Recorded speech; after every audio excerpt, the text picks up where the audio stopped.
Hi, everyone. Welcome to today's webinar. Uh, I see that people are still joining and getting situated. I'm Libby Lenkinski, Vice President at New Israel Fund. It's nice to see so many names populating my screen. Um, I don't think I even have to say this, and honestly, it's a little hard to find words, but we know that these are unprecedentedly unpredictable times. Um, and even between planning this webinar and inviting you to it at the end of last week and until this very moment, things are so dynamic and changing all the time. And that's why I think it's imperative that we hear from our top leadership, our most trusted voices, experts from New Israel Fund's board and our staff to help understand what's going on and what we're doing about it already, even as things continue to change all the time. That's one of the things that Daniel's been saying to us as staff, that the one thing that we can rely on is that things will keep changing, which is comforting in its own way. I know that many of us have friends and family on the ground in Israel. And we're also hearing updates from them every day about what's going on. And that's a good chance to say that we're joined by two of our senior staff in Israel, Mickey Gitzin, our director in Israel, and Fida Nara Tabony, our co-director of programs. And it's evening time, and if there's a siren, they will move to shelter. And that's the reality that we're in right now. In addition, I'm about to hand the proverbial mic over to our global CEO, Daniel Sokatch, for some words from Daniel about where we are. And then the majority of our time is going to be with our treasured board member, Aaron David Miller, which Daniel will introduce a little more fully in a moment.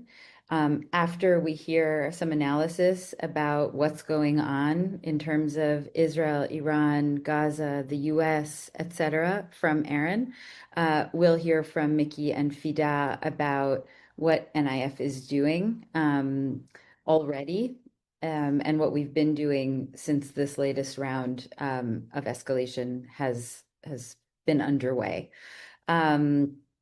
There's no Q&A button because we want to focus on the speakers this time and just hear really directly and use our time to address the highest priority areas as we see it. And after this webinar, you'll get an email with some further next steps about how to support work on the ground right now. With that, I will hand it over to Daniel.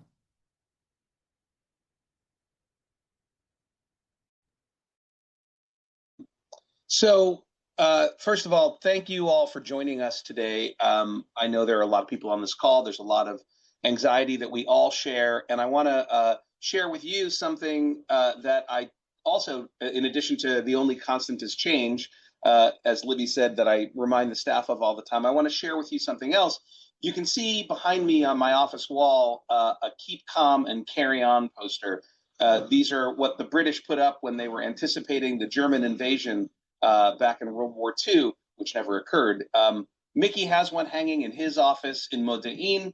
I have one here. These are this is sort of the sisma, the watchword, the motto of NIF during these tough times. Because as some of you have heard me say, we really were built for times like this, and we really are, I believe, as an organization, at our best and most important at times like this. And clearly, this is one of those times. We are in at least the third consecutive catastrophic crisis that has racked the region since the October 7th attacks in 2023. There was the attacks and their aftermath, the catastrophe of suffering in Gaza, the war that then expanded, the return of what the Israeli press called the judicial coup, and now the election of a new administration here in the United States with massive changes for the region and for our work. And now, of course, the war with Iran and the U.S. engagement in that war. And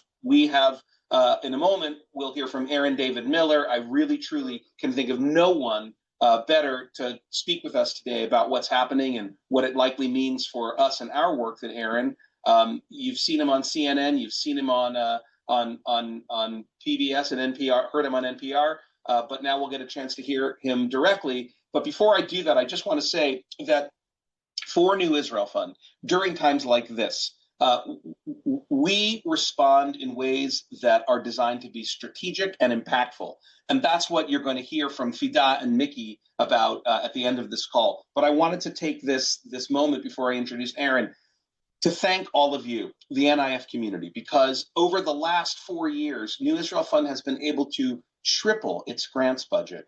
And that means respond with enormous effectiveness and strategic impact to a constantly changing and always challenging landscape. The only reason we're able to do that is because of support from all of you. And so we want you to know how grateful we are for your loyalty and support for NIF and your participation in the really sacred work of trying to work for a better and different future for Israelis and Palestinians and everyone in the region. So now let me introduce my friend and NIF's board member and the co-chair of our International Council, Aaron David Miller, who doesn't need much of an introduction, but here's some of the bio that's interesting. As you know, Aaron is one of the country's foremost experts on U.S. policy in the Middle East and on the Israeli-Palestinian conflict. He's a senior fellow at the Carnegie Endowment for International Peace, focusing on U.S. foreign policy. And he has advised in his career secretaries of state from both parties, shaping U.S. policy in the region for over 2 decades. Between 1978 and 2003, Aaron served at the State Department as a historian, an analyst, a negotiator, and an advisor. And he helped formulate U.S. foreign policy in the Middle East and was a senior advisor in the Arab-Israeli peace negotiations. He's a frequent commentator, as I said, on all manner of channels, and we have him here today. Oh, one last thing I want to say, because Aaron's also a prolific author, and he's written a number of books, and I'd like to recommend one of them to you. He's written 5 books, I think, but the one that I want to recommend, not that they're all great, I'm sure, is called The End of Greatness: Why America Can't Have and Doesn't Want Another Great President. I read this book before the last election, and it actually helped me think about where we are politically right now. So I highly recommend it to all of you.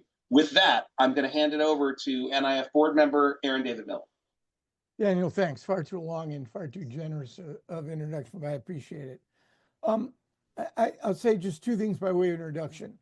Number 1 is humility and a healthy respect for what Donald Rumsfeld once termed the unknown unknowns. Nobody, and I'll put myself at the top of the list, predictions on where we're going. Some may be borne out. We simply don't know. And the margin of uncertainty is such that I think we have to be extremely sober and level-headed in the way we approach this particular phase of an ongoing crisis. I don't like the word game changer, inflection point, sea change, or transformations. Life basically is more about transactions, whether that's marriages, friendships, diplomacy, business. And that's certainly the case when it comes to U.S. policy in this region, where more often than not, the Middle East is a place where American ideas on war making and peacemaking, there have been some successes, but by and large, it's a region of the world where more often than not, American ideas and strategies go to die. I'm willing to suspend my disbelief about fundamental change. And by the way, when I talk about fundamental change, I do not talk about an irrevocable or inexorable trend line toward positive change. You can have fundamental change for good or for ill. I'm willing to suspend my disbelief that October 7 could have initiated and inaugurated a period in real time that might actually be described as fundamental. And before we get to the matter at hand, which is what happened on June 12th, June 13th, and what happened again on June 21, 22, and what is now playing out. I just want to identify 4 or 5 trends that inform my analysis in the wake of October 7th. Number one, the most important, and the reason we're even having this discussion here today, is escalation dominance. And let me be very clear about it. It's a fancy word to describe a very important concept. The state of Israel now controls the pace, the intensity, and the focus of most all of the military dimensions of the military conflict it has with its 3 principal adversaries, Hamas, Hezbollah, and Iran. That is to say, Israel can escalate now in a way it never could before and create a measure of deterrence with regard to these 3. The Houthis fall into somewhat of a different category because of the problem of distance. But in terms of these 3, Hamas, Hezbollah, and Iran, the Israelis can escalate and prevent an escalation. That is to say, deter these 3 from escalating. That has never existed before since the modern creation of the State of Israel and the 77th anniversary of Israel's independence. It is a critical driver of what is occurring. Second is dysfunction and relatively a number of degrees of state failure on the part of 5 Arab states: Lebanon, Syria, Iraq, Yemen, and Libya. Third is the rise of what I call the non-Arabs. Even today, with Iran weakened substantially, it is the 3 non-Arabs, Israel, Turkey, and Iran, the only 3 states in this region that maintain the capacity and the power to project their power beyond their borders for purposes of good and of ill. 4, the Gulf is the thing. It is the most stable, it is the richest, and is probably the most influential sub-region in this region. And it is no coincidence that the Biden administration and now the Trump administration, Trump even in Trump 1.0, focused their policy amid a region that is incredibly dysfunctional.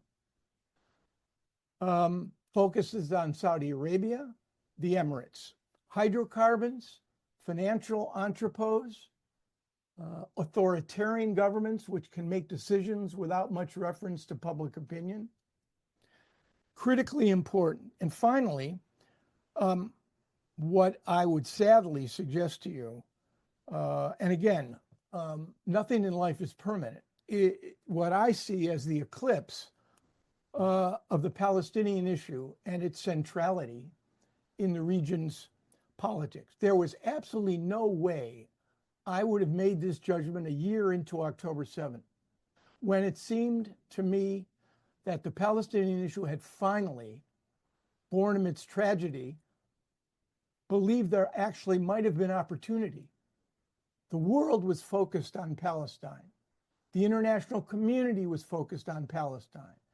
Campuses in the US were focused on Palestine. The administration was focused on Palestine. And yet, 18 months after October 7th, the reality is the international community remained a divided, self-interested, and largely feckless force. Yes, the ICJ will continue to debate the question of genocide for the next year. The ICC imposed arrest warrants on several Hamas leaders, on an Israeli prime minister and an Israeli prime minister. It made no difference. The Biden administration struggled to figure out how to deal with Israel and Gaza and could not come up with the sort of constraint and restraint on the issues of humanitarian assistance, the day after strategy, and how to at least constrain the loss of civilian life as Israel continued to prosecute a war against an enemy which prided itself in locating its assets in and around and below civilian structures and populations.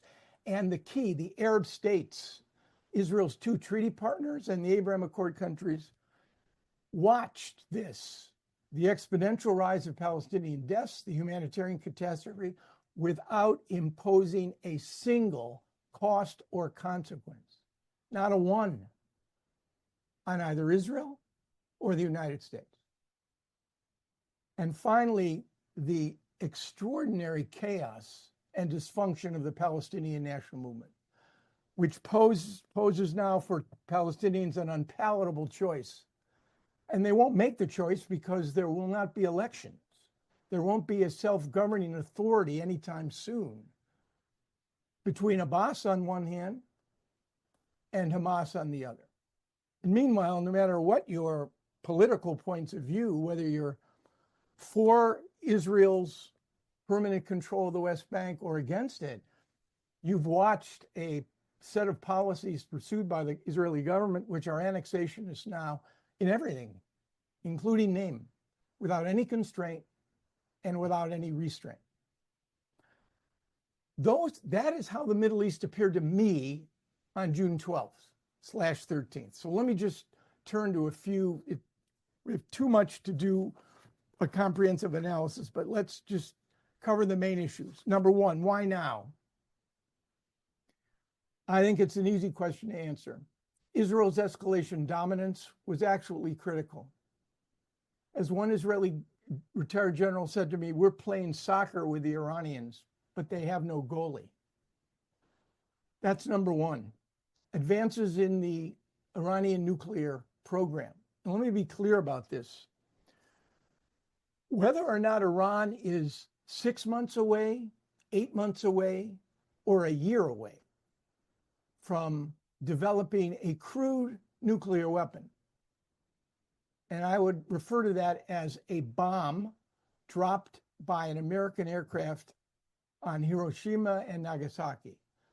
That is what Iran could produce. It cannot produce within 6, 8 months, or even a year, a sophisticated nuclear weapon with a physics package, miniaturizing the warhead on a missile. Whether or not it's 6, 8, 10 months, 2 years away, Iran is a nuclear weapons threshold state. It has all of the elements and the ingredients to produce a weapon. Number three, the moment concerns over Iran's advancing nuclear program and Israel's capacity to do something about it also coincided with the man. And let me be very clear about this. The longest governing prime minister in the history of the state of Israel, in my judgment, the most ruthless and skillful Israeli on the political scene today, Benjamin Netanyahu, had two missions in life other than maintaining himself in power. One is to free Israel from the shadow of an Iranian bomb, and the other is to prevent the creation of a Palestinian state, anything that remotely resembles the division of Jerusalem. Whether or not these two things will be accomplished, frankly, are right now irrelevant. But this man has coincided with a moment to sit astride Israeli politics, and right now the U.S.-Israeli relationship in a way no other Israeli prime minister has ever done. Despite all the constraints, all the restraints, all the criticism, all of it.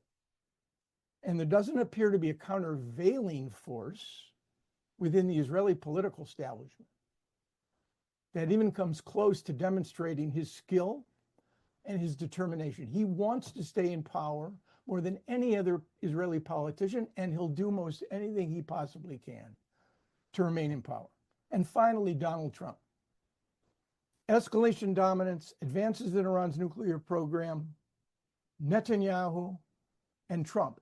These forces combined, in my judgment, to provide a unique moment, which both Netanyahu and now Trump have taken advantage of. And let me be clear, I repeat, I do not subscribe to the narrative that a devious and clever Israeli prime minister somehow hoodwinked an American president into doing this.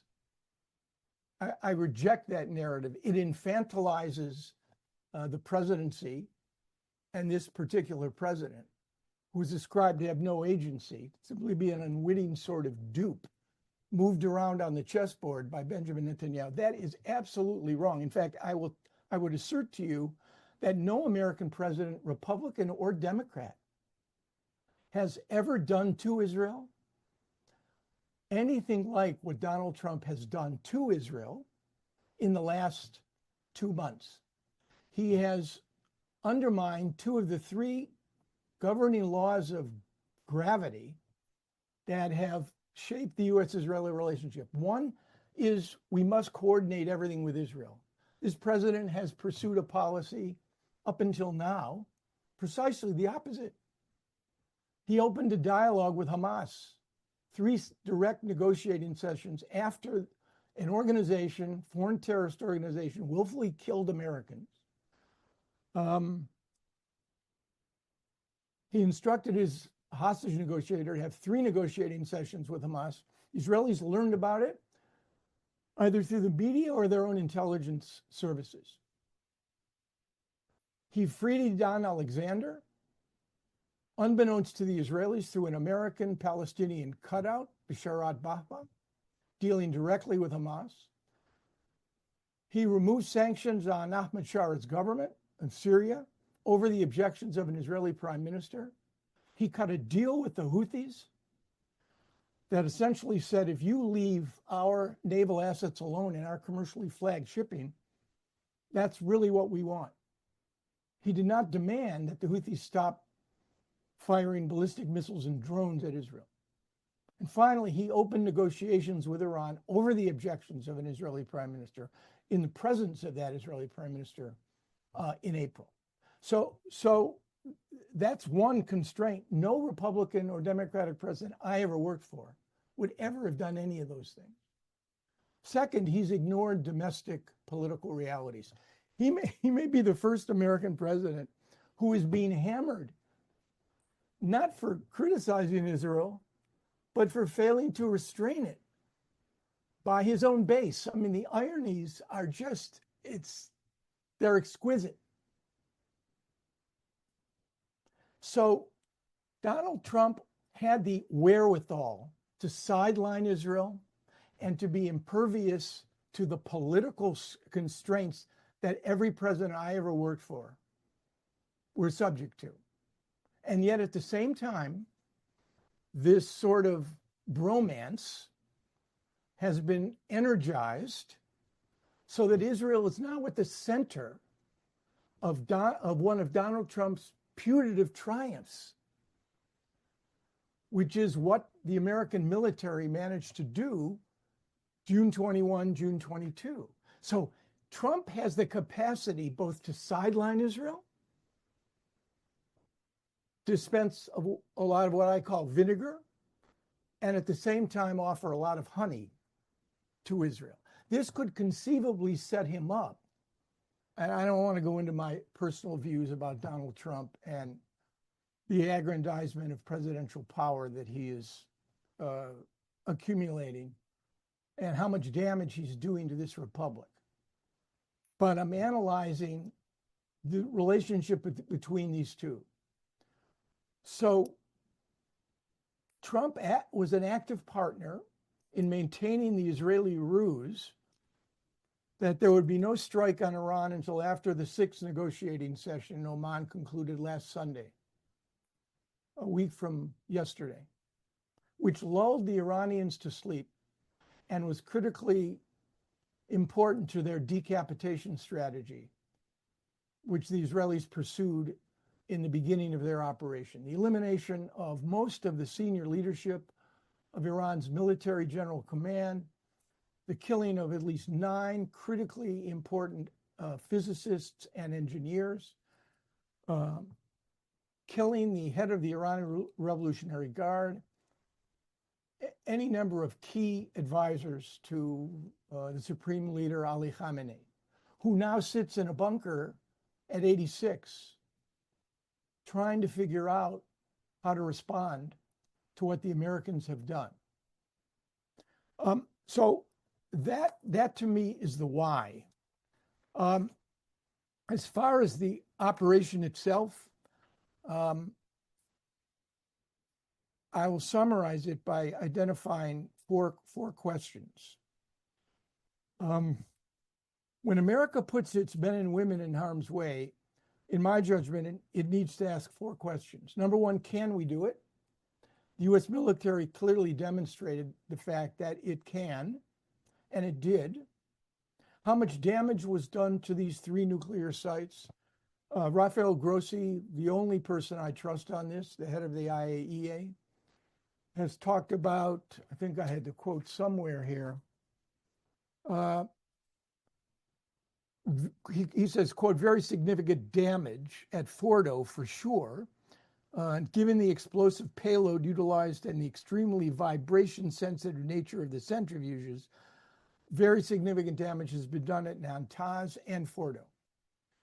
So the cascades and the centrifuges have been disrupted, if not destroyed. There is a missing 800 pounds of highly enriched uranium, which there was a cryptic comment from the Israelis today indicating that they had very interesting intelligence on where this is. Whether or not we know where this is, either the Israelis or the Americans, is unclear. I think it's fair to say that in the question of the can the U.S. do it, we have delayed substantially Iran's nuclear program, but by no means have we completely and utterly, as the president referred to the day before yesterday, destroyed it. That's the can. The should. I won't go into this, and there's no point in whatever personal feelings I have on whether or not this operation should have taken place or not. It is a question that needed to be asked.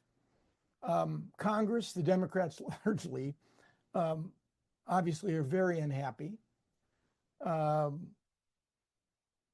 without any sort of consultation, let alone formal declaration of war. I will remind you that the last time the President of the United States sought a formal declaration of war from the U.S. Congress was in 1942, when President Roosevelt declared war on Hungary, Bulgaria, and Romania. For any number of reasons, war powers and the executive branch's capacity to act has been done time and time and again over congressional objections without congressional restraint. And very often, Congress was briefed on this as the planes, the B-2 Spirit bombers, left Iranian airspace. So can we, should we? What will it cost? And what's the end state? Those two questions, what it will cost and what the end state is, I wouldn't even begin to speculate, because we're going to watch in the days and weeks ahead what the impact, how those two questions are going to be answered. Iran's response, as I mentioned, an 86-year-old, not terribly healthy supreme leader in a bunker has not issued a statement or recorded a statement. People have been waiting for it. I'm not suggesting that he's dead or incapacitated. It took 5 days for the Iranians to respond when the Trump administration killed Qasem Soleimani, the head of the Al-Quds force, in Baghdad in January 2020. So that's 5 days. It's Saturday, Sunday, Monday.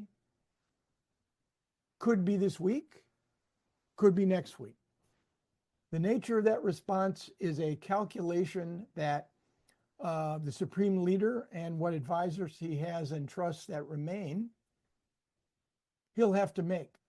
My colleague at Carnegie, Karim Sajapour, argues, he has a piece in the Times, I would suggest you all read it, but he argues that the day after the revolution, the most extreme revolutionary becomes a conservative.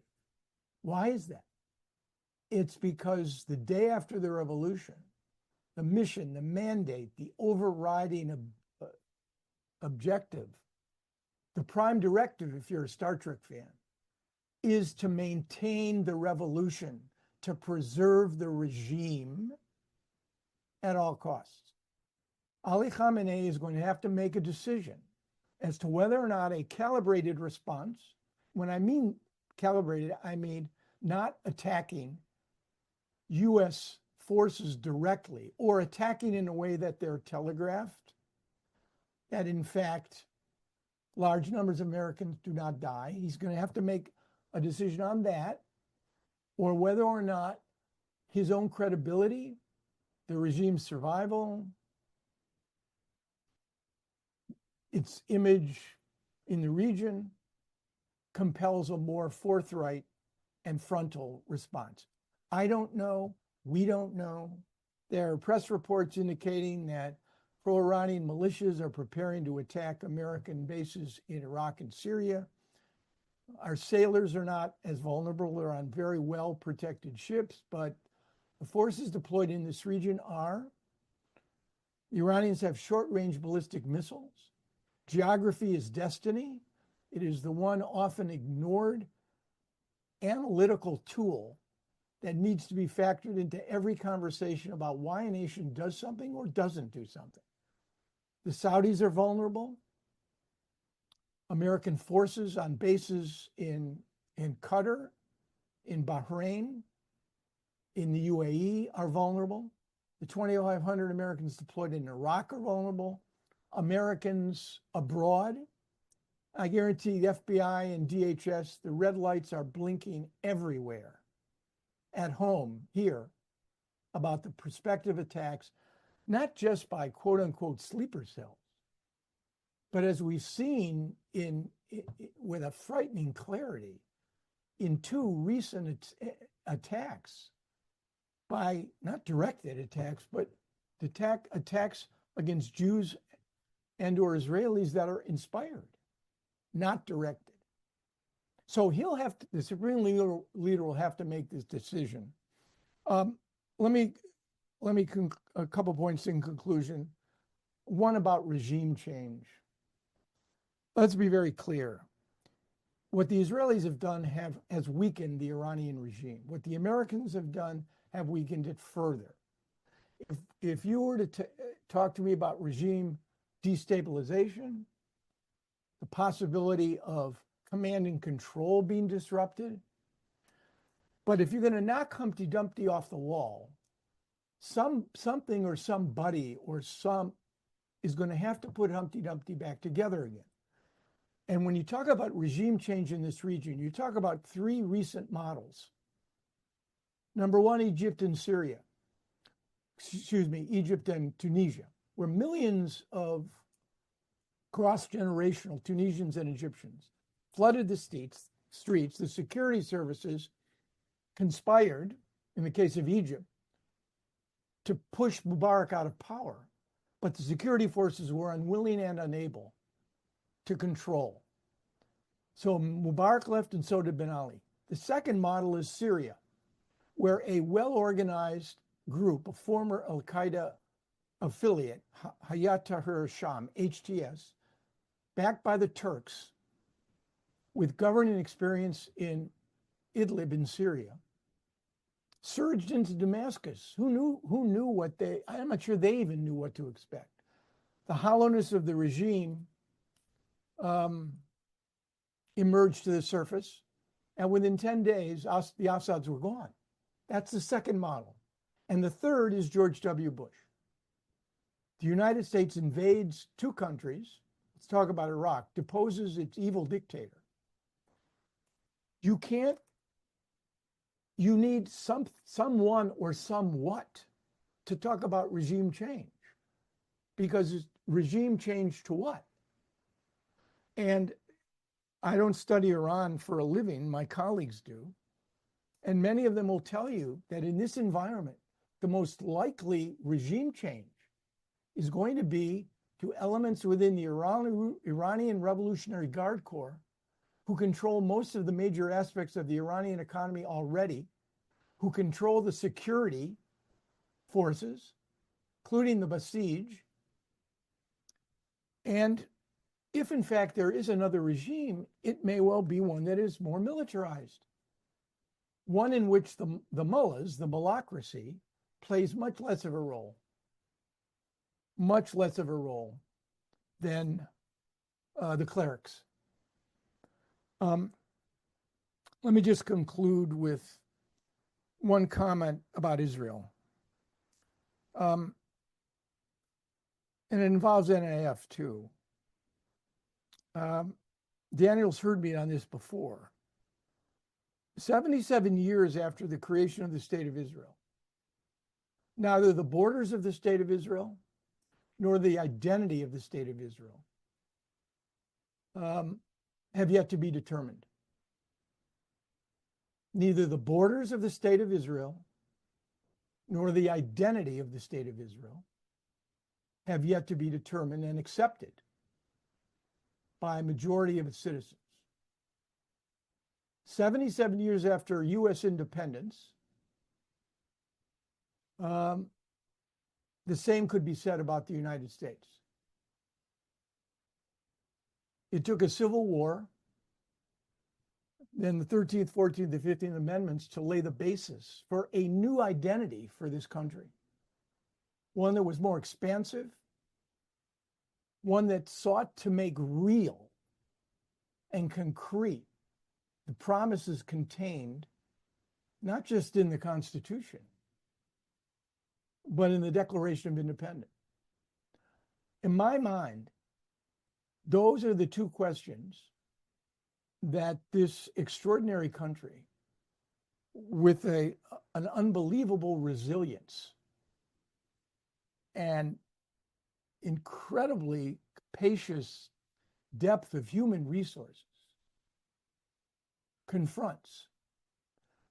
And the key to this is, or not, is the absence of leaders who understand the two broader challenges and who are making decisions to try to begin to address these two problems. NIF, the more I think about it now, really does stand at the center of both of these struggles. I'm not a joiner. If it's a campaign commercial, forgive me. I'm not a joiner. I don't like joining things.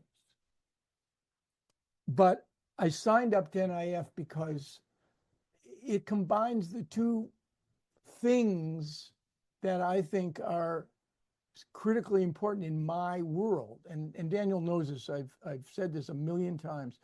The last U.S. president to have an emotional impact on me was Jack Kennedy. Jack Kennedy, I was 12 when he was murdered. Jack Kennedy described himself as an idealist without illusion. I joined NIF because I think that's where NIF is. It can't give up on the prospects of change, even transformative change, but it does so in a way with a deep belief in practical, pragmatic action. And it doesn't talk, it walks, the ground game. And that's the kind of organization, the kind of leaders Israel needs. Idealists without illusion. Good, I've left 20 minutes. Sorry to drone on, but Daniel, you dropped a nickel in me, so I just started to go. You can always have some of my time, Aaron. Aaron, thank you so much for the rich analysis and for the campaign plug for NIF at the end. We did not set you up to do that. So, and I told you I wasn't going to do it, but I did it anyway because it just seemed right to do. Well, thank you. And you also reminded me somehow about what an anti-war show Star Trek actually was, but we will get into that on a different webinar. With where you left off, Aaron, I am gonna move us along to hearing from our director in Israel, Mickey Gitzin, and our co-director of programs, Fida Nara Tabony. This is a whole thing which we won't talk about right now, but we're at the end of a restructure and the beginning of a new way of working at New Israel Fund. And so Fida Nara Tabony, along with Yuval Yavne, are co-leading our programmatic work and are responsible for decision-making about our strategies for change making and our implementation for them. So it's a big job, and we're very honored to have Fida in this leadership position. Mickey, or as I often call you, Mix, I'm glad you're still here and not in a shelter. So please bring us into what we're seeing and doing on the ground these days. Yes, thank you, Libby. Thank you, Aaron. Fascinating and interesting as always. Aaron is touched, of course, the geopolitics of the reality in which we live. And I'll say a few words about where Israel is, and then I'll jump into our work. And I'll relate to a few things that Aaron had said.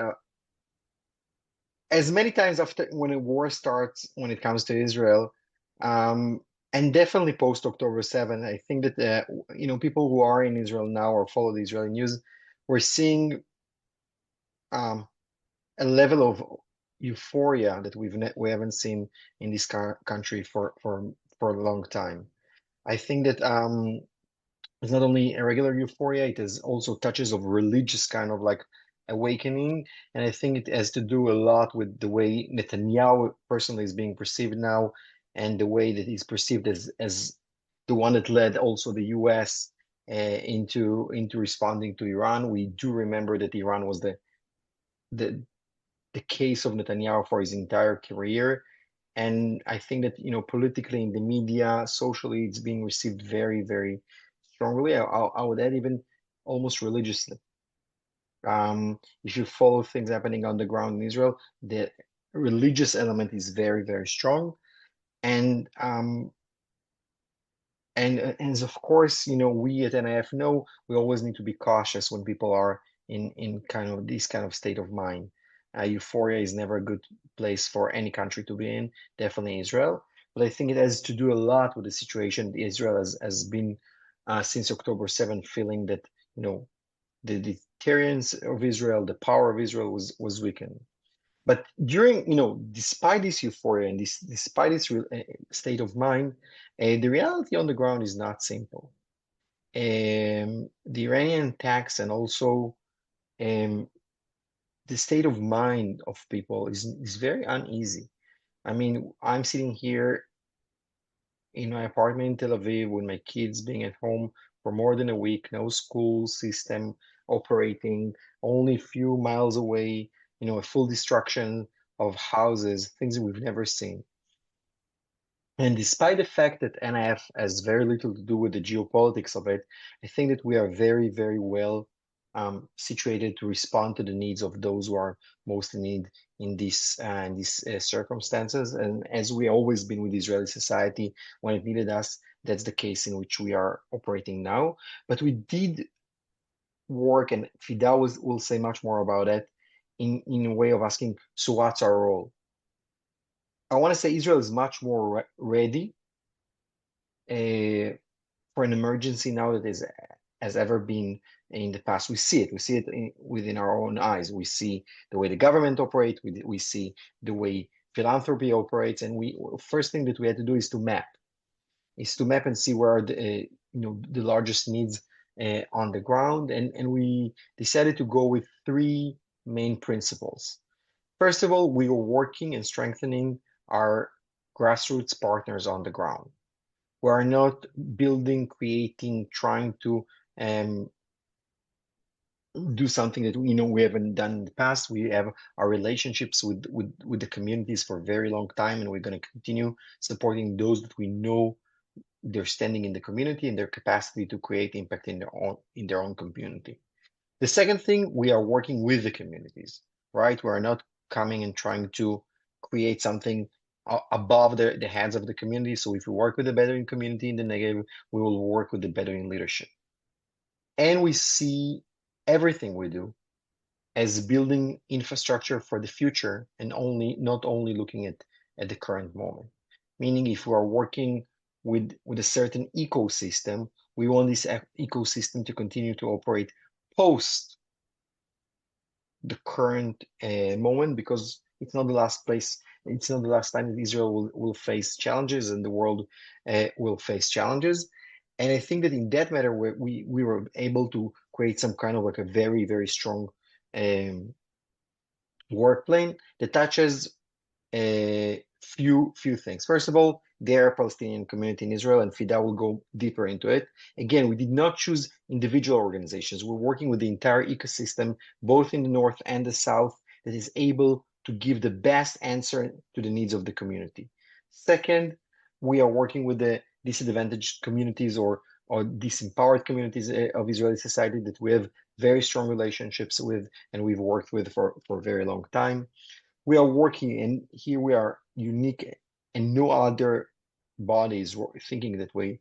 We're thinking and looking at civil rights and human rights during the time of war. As we know in the past and in Israel and other places around the world, one of the things that governments do during times of war is trying to crack down civil rights, and we see it again and again since this war was there, and we are very, very much on the front line of this thing. And the last thing that I think that it sounds maybe obvious, but it's not. We are already working and we are already thinking, as we've done in the past, and what kind of an alternative to the current moment we need to put forward. We work with experts, with think tanks, with people that have connections with decision makers to start thinking years ago about what will be the alternative to the wars to come. Because if you think the war is just, if you think the war is unjust, if you know the results of the war, which none of us know at the moment, what will be the next stage has always been the problem of the state of Israel. We always stayed in the war point, but we never thought how we come into the peace point into that. And I think that that's a very strong point in which NIF has to contribute and push the Israeli society forward. So Arab society, looking for the future, civil rights. And last thing that we would usually not touch upon when we work on issues to do internally in Israel, and this time is the first time we're doing it in such a strong way. We've been looking at the West Bank and Gaza in many ways, but in West Bank. The price that the people, the Palestinians in the West Bank are paying while this war is going is something we've never seen in the past. The closures, the lack of food, the lack of accessibility of activists to places in which they used to work and report in the past is very, very dangerous. And we see the deterioration of the reality on the West Bank happening while this situation is happening. And of course, the situation in Gaza, which continues while the world is looking elsewhere. So that's the big picture. That's where NIF is looking at. I think part of the things you'll hear for other funders or organizations in the space, and some will be very, very much unique to us. And I think that that's the story of NIF. We're there with the communities, we're there with the society, but we're also looking forward to the future and to the places that others don't look into. And now it's my real privilege and honor to introduce Fida Nara, and probably we will say a few words about her as well. But Fida is now, as Libby said, leading the program department at NIF, which is the main space of change. I can say that clearly. She's the most senior Palestinian employee of NIF in the history of this organization, got into very strong leadership position, representing the values of the organization, which we want to see a true shared society, and shared society not only the work we do, but also the people who make decisions. So Fida, without further ado, please. Okay, thank you, תודה. מבוכה. First of all, I want to say that it's very important to say about the Palestinian Arab society inside Israel. So we are not in euphoria and we are not happy about this war. It's something that different than the Jewish society inside Israel. There are more and more voices in our organization that against the war, but still not enough. Arab society continue looking more about what's happening in Gaza and the West Bank. So it's something that change, like we hear from Arnon, in all over the world, and people are more looking for the war with Iran and less what's happening in Gaza and the West Bank. So we as a society also, like Miki say, are busy with the survival and on the even physical level, because there are almost no protect space in the Arab society. For example, in Carmiel, which is a Jewish city in the north, there's 136 shelters in all over the city. But in Sakhnin, which is a city near Carmiel, with the same number of residents, there is 0 shelter in the same city. And we should remember that there is less protect room in the Arab and the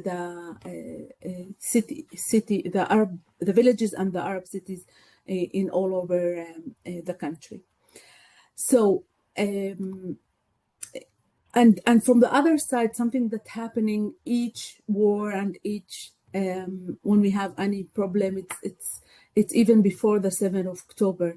There is more and more racism against Arab Palestinian citizens of Israel. For example, there we have more than few cases, I think more than, people don't give Arab to enter shelter in Tel Aviv or Haifa and other city.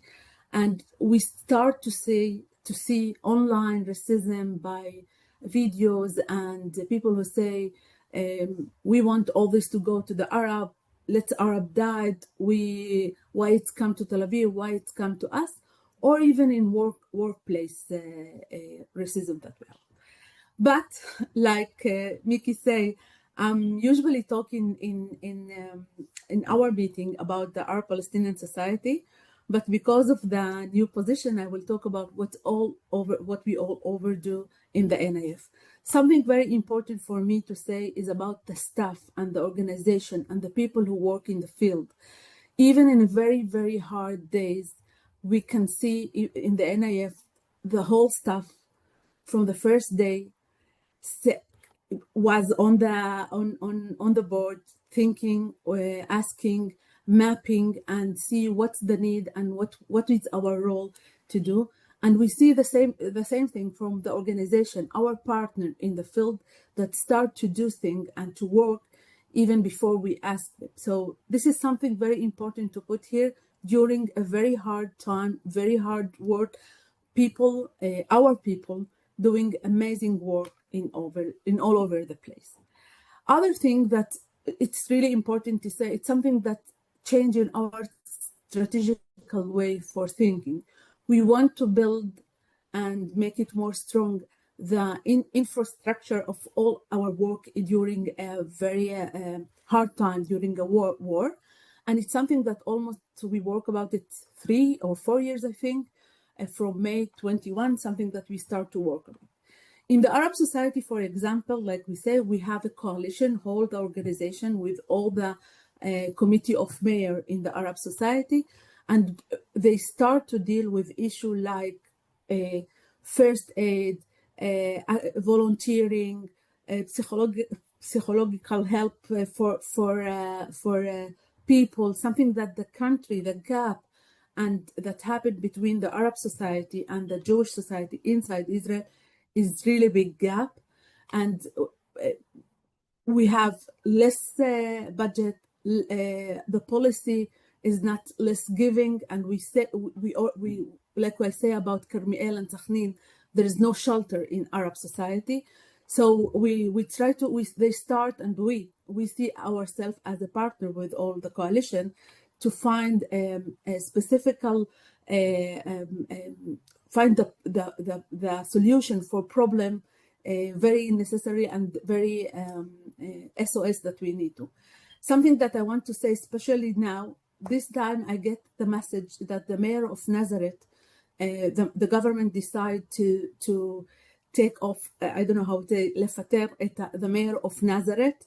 And we should say we were the first people who go to group of people in Nazareth and build with them a coalition that's specifically take Nazareth and take care for things that happen in Nazareth, even before we know that there will be no mayor, but because we know when we map that there is something, a very big problem in Nazareth.